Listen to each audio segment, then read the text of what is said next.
Crisostomo, aking mahal.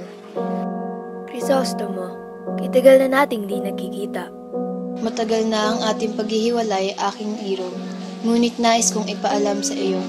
Ipaalam ang nangyari noong kasama ko si Elias at wala ka sa piling ko. Gusto ko na simulan ang aking kwento. Marami nangyari, lalo na't inatasan mo ko na puntahan si Maria Clara habang wala ka sa tabi niya. Simula pa lamang ay iba na ang kanyang kwento, Crisostomo. Alam ko na ang paniniwala mo ay matapang siya at nakikipaglaban, ngunit hindi iyon totoo. Ibinahagi ko sa kanya ang karanasan ko sa Alperes at sa Donya ng mga Coloreta. Namangha siya sa aking kabayanihan at katapangan katoto. Ngunit aking mahal, sa lahat ng kanyang kasinungalingan.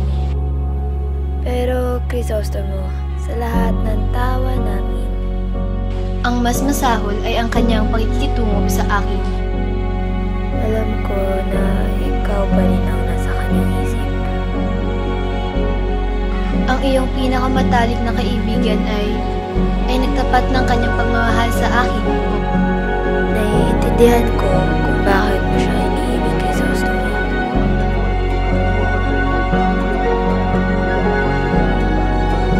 Nagmamahal